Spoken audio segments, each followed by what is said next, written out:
I am Kenesha Berry, relationship life coach. I help people get very clear about who they are so they can create the life they want.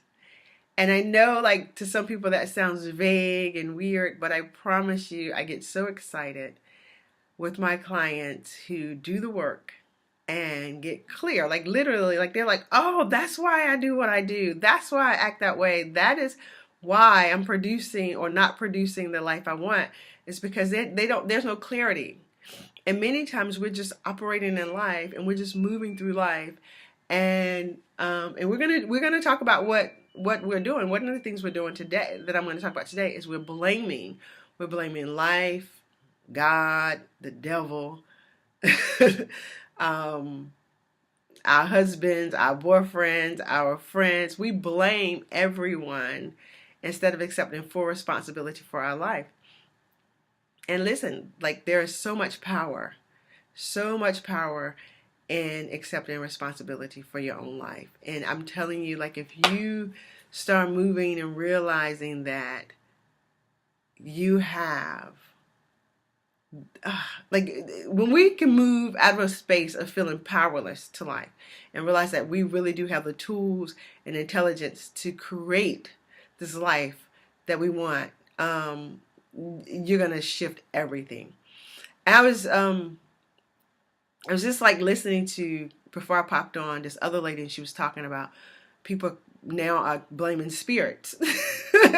Like, the spirit of loneliness. Well, okay, maybe loneliness can be a spirit, but the spirit of, like, she said, girlfriends. I thought that was weird. She was like, there's no spirit of girlfriend. Just stop being a girlfriend. If you want to be a wife, learn the tools of being a wife. Get with she's at. She can teach you. And stop being a girlfriend. Like, you don't need to cast down a demon for that. You need to take full responsibility for your own life. So today, that's what I want to talk about. I want to talk about blame. And who are you blaming? And what are you blaming people for? And when are you ready? Are you ready to take full charge of your own life? So the first area that many of us blame people in is we blame everything else instead of taking responsibility for our actions. Especially when it comes to, like, little things like being late. So I live in Beijing, China. Guys, there's a billion people here. And it's so weird because, like, if I look out my window right now, there's, like, no one really roaming around my neighborhood. If I go across the street, the traffic looks really calm. But if I go up the block to the main highway, it's traffic packed to pack. I mean, traffic is packed. And it's always like that. Like, 10 o'clock at night on a Saturday night, Sunday morning, it's always jam-packed in Beijing when it comes to traffic. So the idea that I'm late for an event or I'm late for something because of the traffic is ridiculous. Like, that's an excuse. And that is not taking responsibility, because for me, I'm going to show up an hour early, period. Like, I'd rather wait for you than for you to wait for me. Because I'm not going to allow traffic or some weird thing happening be the reason, or my so-called reason, that I'm late. I'm late because I didn't prepare. So we need to learn to take full responsibility for our actions in every situation. And it's easy to blame other people. Like, it's easy for me. Like, this morning I was late posting my Very Thoughtful in my WeChat group. And yeah, like, I woke up early. My alarm goes off every morning at 5 o'clock. 5 o'clock. And then Andre's alarm goes off at 5:30, and then another alarm goes off at 6 o'clock. There's absolutely no reason that I couldn't post at 6:30. But I was talking to my husband, and I was enjoying talking to my husband. And so I made a conscious decision that, like, Very Thoughtful will wait. That my tribe will just have to wait or not get a Very Thoughtful this morning. But I wasn't going to get on and blame Andre for my reason for being late with my Very Thoughtful. I can record Very Thoughtfuls in the evening and then pop them up first thing in the morning. I just want us to live in a space where we're taking responsibility. Here's why I call this group the Woman's Healing Journey. I want us to get, thank you so much for the likes, I want us to get how much power we have in our own life to heal things that many times we're asking God to heal. Like, I love the Word of God. I love the Word of God. And I love how He always says, when He's about to, like, This is how my mind works. When God about to drop something on people, he knows. He's like, I know you're going to be scared, but I'm about to drop something. He's like, fear not, for I'm with you. It's just like, to me, he's saying, look, I know you're going to be scared, but don't worry about it. I got you. I'm with you. So let's stop asking God to remove fear. He's not going to remove fear. And don't blame fear like I can't do it because I'm scared. You can do it. He said, fear not, for I am with you. You do it afraid. You move in it. You don't blame, well, girl, I really wanted to, start this business. I really wanted to do this new project. I really wanted to, connect with these new people. But girl, I was just too scared. If the Lord would just take fear away from me. So now it's the Lord's fault because he's not taking fear away from you. Now it's the devil's fault because the devil, got you scared. No, take full responsibility, stand in your power, and go do the thing that you know you need to do, or do the thing you've been called to do. Stop allowing false beliefs. Again, the healing journey, listen, emotional healing is one of the most powerful gifts you can give yourself. Hey, I'm Murtis. And what I mean by emotional healing is when we learn that our thoughts create the emotion. So a lot of times it's not that it's not the way you feel, it's the way you think. So the thinking is producing the feeling. And then what you're doing is you're literally making decisions from the feeling. Well, girl, I ain't feel like this was the right thing to do. Was it wise? Would it grow your life? Will it make you do better? Well, then stop worrying about how you feel about it and do what's wise. But first you have to know what's wise. So the first thing I want you to stop doing is blaming other people for your actions. Take full responsibility for your own life. Realize that if you have a thought, if you have a dream, if you have this huge desire in you, I tell people here many times, the thing you've been called to do on this earth, people say, Kenesha, I don't know my purpose. Yes, you do. Your purpose wake you up at 2, 3 in the morning. It's that thing that wakes you up in the morning when you dead sleep, you wake up out of your sleep and you feel bad because you're like, ugh, if I wasn't scared, I would do this. Oh my God, I so desperately want a different life. And when you start thinking about that different life, you think about that thing. That's the purpose. And the purpose is waking you up because God is trying to get you moving. He did not create us to die with our gifts, our talents, and all of that. So stop blaming everything around you, your circumstances, the people, the president, the crazy as he may be, for your life. You have to take responsibility. The second thing I want to encourage you to take responsibility for are your feelings, which we just talked about a little bit.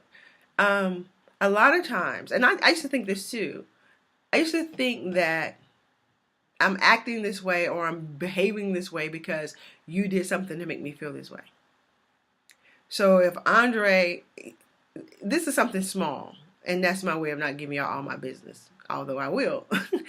It used to drive me crazy that Andre would leave drawers open. Like if my husband go in the kitchen, you're going to be able to tell every place he's been because he's going to leave the cabinet open, the drawer open, in the bedroom. If he gets something out of a drawer, he's like, maybe that's his emotional handicap. He doesn't know how to close things. It's okay. He knows how to open them. He knows how to close them. I used to get so upset about that. And I thought, like, if Andre would just close these drawers, I wouldn't be upset. No. If I would just choose to not make the drawer the big thing, I wouldn't be upset. We have to take full responsibility and ownership for our feelings and for our emotions. People, yes, will do things to offend you or so-called hurt you, whether intentional or not. But how long you remain hurt and how long do you remain the victim in this is up to you. The moment you decide and you say, okay, I need to shift the meaning that I'm putting on this. And I take responsibility for my feelings, my reaction, my thoughts of this situation. I need to know, thank you so much. Because I'm like, is anyone getting this? I need you to understand that as long as if I make Bryson and Brianna or Andre or the people I work with here, if I make them responsible, thank you so much for the love, for the way I feel, then that means I need them to change in order to feel better. That doesn't make sense. So I'll share with you guys this situation. My business partner here that we do yoga with, our relationship has really grown because one of the things I'm interested in is creating what I call authentic relationships, where we talk about the real stuff. Like when we are upset with each other, let's talk about it. Let's talk about the fact you just make me feel really rejected, or you make me feel inadequate, or you're pushing my fear buttons of something. But of course, in order to have that kind of relationship, you got to be with people who have that kind of language. And so we do these workshops together, and this is all I teach. And she was pushing my buttons of rejection over and over again. But before I could talk to her about it, I had to get clear. I was like, okay, what's really bothering me? Why do I feel insecure around Hannah? Because she's not doing it. It feels like she's doing it. And she says little things that certainly are triggers for me. But I had to deal with, so I can't go to Hannah and go, Hannah, can you please never say this? Can you please never do that so that I don't feel insecure? That's not her responsibility.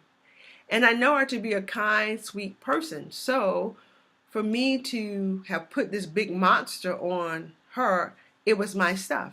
But I had to sort all that out. And when I sorted it out, I'm like, oh, I know what's happening.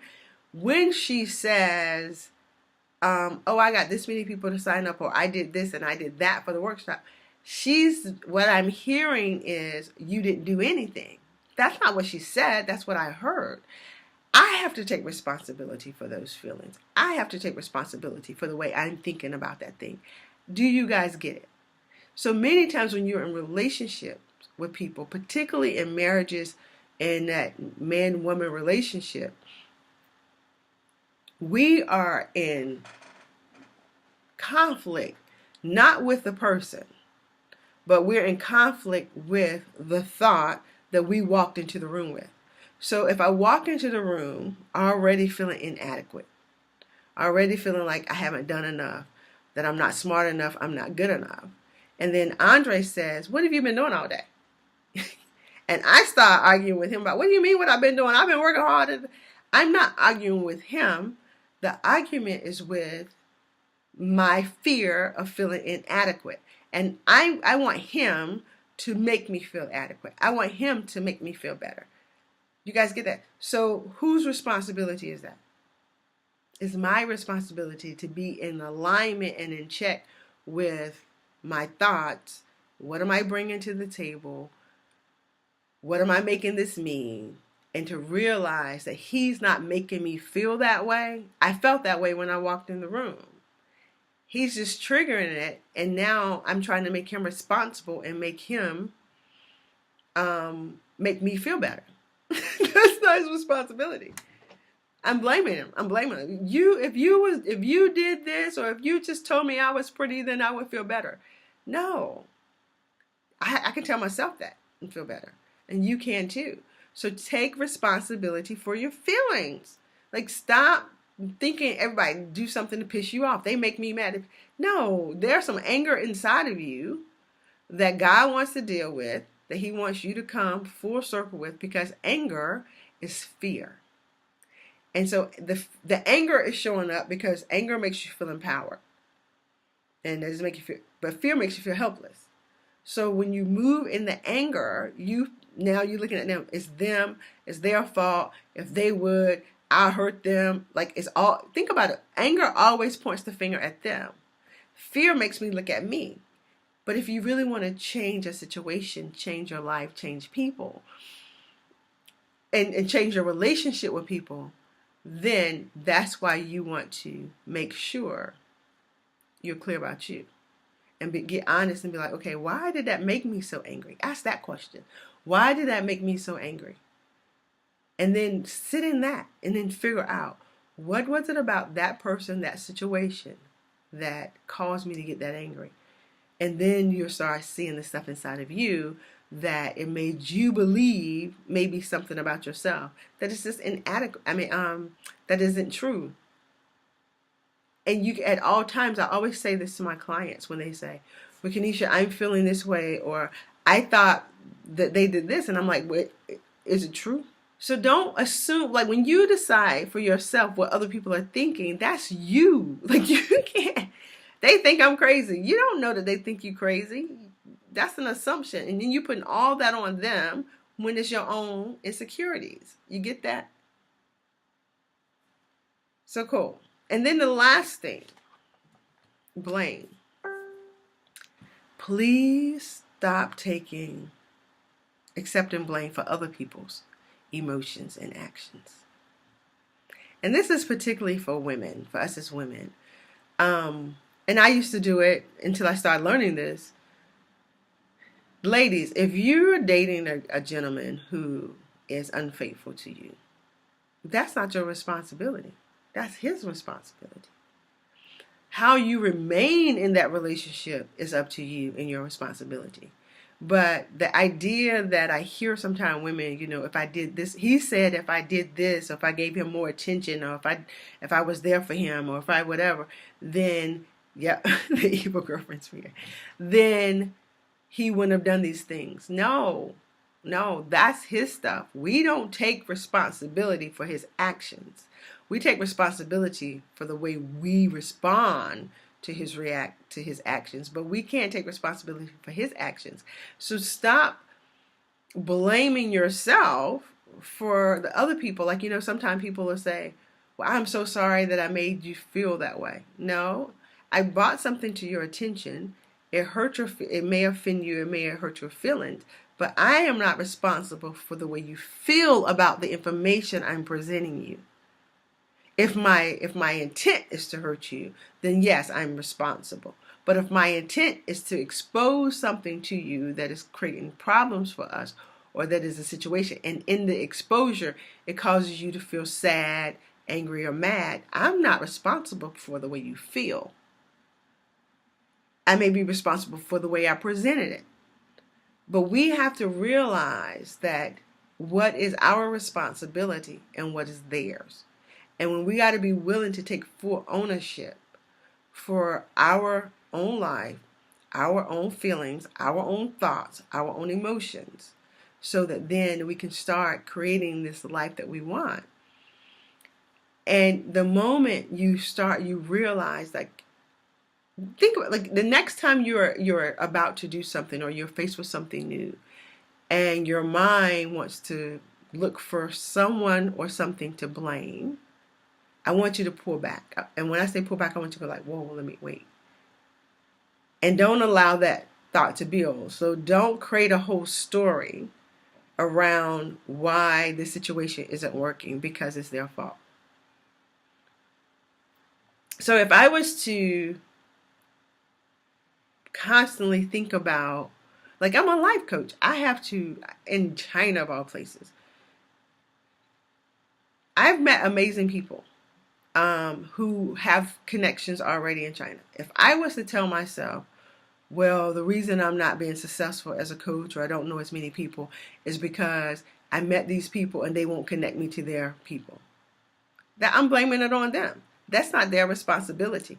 My job is to make sure I am so awesome and so amazing that they can't wait to connect me to their people. But they don't owe me that. They don't, just because they've come to my events and they say to me, oh, Kenesha, you're great, you're amazing. I can't be like, well, then put me on your stage. No, I want to be so awesome and amazing. Thank you. I want to be so awesome and amazing that you say, like, man, what we got to do to get Kenesha on my stage? What we got to do to do that? No one owes us anything. So I'm over here. One thing China has taught me is, God used China to teach me, is if I do the work, I put myself out there, I do it afraid, promote events. You guys got to know, like, you got to realize, I didn't come here with a community. I didn't already have a fan club. I didn't already have people who was willing, who could say, oh yeah, Kenesha's good, let's go. But I just kept putting the information out there. I wish I could tell you all how many flyers. I think this is a business strategy that, like, one day when I shift from being an entrepreneur to teaching entrepreneurs, and maybe that'll happen. I don't know if it will. It's not really my interest, but it feels like I can see how that would naturally progress. But I think a marketing strategy is promotion, like putting flyers out. And the reason I say that is because the very first flyer I ever did in China, scared to death, not waiting for someone else, taking full responsibility, after pondering and wrestling with myself for weeks, I said, okay, I'm going to put a flyer out that I'm going to host an event. And I was going to host the event in my house, but you don't put your house address on the flyer, you just put the city, like Shuangjing, right? Interesting enough, no one contacted me about that flyer but an organization. And the organization saw the flyer and said, hey, we would love to have you come and do your workshops at our location. How cool is that? So what I just say that to say, get out there, move, make a decision, then take an action, and then let God do something. The rest. That's how it works. That's how you get out of your victim mentality. You make a decision and you move. So guys, let me know if this is helpful information. I know it's not a whole lot of us on the call, but let me know if I'm helping someone, if this makes sense. Wow, I have been so nervous about giving. Oh my God. Give out the flyers, Bree. So Shar is Bree. I know Shar is Bree. So that's what I'm talking to. I'm so glad God put it on my heart to say that to you. Give out the flyers, baby. Not only give them out, put them in your emails. Put it on your Facebook page. Because listen, here's what I'm learning. You never know who's in your audience. You never know who's going to see your stuff. And you never know who oh, that's Angel? Oh, okay, wrong person. Oh, okay, you know what? That's right. You're Shar. See, I told y'all with these little special names, Abu Dhabi. See, I know another Shar who's from Ahoskie, who's Brianna. Got you. All right. Yes, please put your flyers out. Promote your stuff. Don't be afraid. Don't wait for people to open a door for you, because it's so amazing how I bet you the first I had about 5 events that I promoted where one person showed up. But this is what was funny about those 5 events. Other people would see me and they would be like, oh my God, you're doing so much. You're doing things at the Bookworm. I want to come so bad, but it's never at the right time. And in my mind, I'm thinking, nobody came but one person. But then it occurred to me, God said, they don't know that nobody was there but one person. What they know is you're doing something. So please, Angel, put it out there. Make sure people know what you're doing. And the more you're moving, the more you're putting things out, then you'll start, people just say oh, she's doing something. She's doing something. So now we're doing events. I'm doing events and I can say sold out. Sold out might be 10 people because of the space. This workshop we're doing this weekend the space only holds 18 people. So boom, okay, we had to sell out, but I had more people wanting to come. And all we're doing is just building our audience. And people are starting to see my events and see the flyers, and they're hearing about me. And what's really happening is show up every day, be diligent, don't blame anybody, just do your thing. Show up. I do Very Thoughtfuls every morning on WeChat. I don't never know if anyone is listening, but it was a commitment that I made. I'm doing this Facebook Live because I said to God, I believe God said to me, He put in my spirit to reach 1 million people. Okay, how am I gonna reach 1 million people? I know too. But okay, so I said, well, Lord, if you put that in my spirit, I'm gonna show up every day. I'm gonna put out the podcast. I don't know if anybody's listening to my podcast, Very Thoughtful Life. You go to iTunes, please subscribe. Please tell your friends. So I figure if I'm gonna reach 1 million people, I got to use as much as I can. I told God, okay, I'll do Facebook Live now. I want to get better about serving this group, but I also want to get better about helping you guys get to the healing. So you guys got to know about my 21-day journey to healing. It's on my website. It's so, thanks Steph for subscribing. It's so affordable. And I want to leave that product super cheap per se, because you're going to go on and you're going to kind of walk through it yourself. But I think it would be great if you went and got that program and you did it with some friends. And then y'all kept each other accountable. And just for 21 days, every day, you listen to a video and you answer some questions. And I promise you, it will shift you out of... One of the sessions even talk about responsibility and blame. It talks about this right here. The opposite of blame is responsibility. You take full responsibility for your life. And one of the best things I've ever heard about blame and responsibility, I heard from Tony Robbins. And Tony said, if you're going to blame a person for your failures, for your struggles, and for your hardships, then you have to also give them credit for your successes. And I was like, what? So think of it this way. When I was in college, I needed some money to stay in. Like, my financial aid was like, yo, you look short. The first semester, my mom, my grandmother, my aunties, they all pulled through to help me out.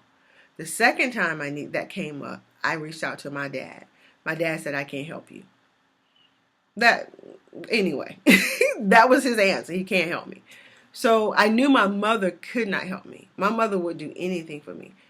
I knew she did not have it. And I was like, okay, what am I going to do? In my mind, I thought this would be the time that I could quit college, because I thought it was hard. I thought university was hard. I was like, this could be the time I could quit and I would have a good reason. See, I could I would have a good excuse for quitting because I don't have the money and it's hard anyway, and oh well. But then I thought, honestly, this is my truth. At that time, I felt like because my dad wouldn't help me, that would make him happy. Like, that I failed. And I was like, the hell with that. Like, I'm not giving you the satisfaction. Now, I don't know that he believed that or he felt that way. That was my thought. Okay? So my thought was, I thought somehow it would satisfy him to see me fail. And I was determined I was not going to. So I went and I started talking to the people in the financial aid office around the school, the deans of the school. And they said, Kenesha, let's put you in a work-study program. And what that work-study program did, it paid my tuition. And it gave me a check at the end of every month. And I'm like, I didn't even know this exists. But this is also what it did. If I chose to blame my dad for not helping me, then I got to choose to blame him for giving me the resilience to go out there and find a way on my own. And so we got to learn that every situation, instead of blaming a person, if we rise above and see who did you have to become, because that situation wasn't as easy as you thought it would, then they're responsible for that too. That's how you get out of blame. You stop blaming them for all the bad stuff, and then you start realizing that in the bad, they gave you some good stuff. And if you don't want to give them credit and responsibility for the good stuff, then stop giving them credit for the bad stuff too. So I hope this helps you. You guys know I love it to keep you at 30 minutes. Unless you have a question, I'm gonna sign off because I believe in honoring people's time, and 30 minutes for me, I'm one of those people, like, give it to me good, give it to me quick. And so everything I do, all of my programs are set up. I had a friend, she said, I looked at your programs, your stuff, you teach things in like 5 and 10 minutes. Yes, because that's how I learn. Give me the hard stuff. Give me the information I need that I can move and change. I don't need the big long story to make it longer, to make it prettier.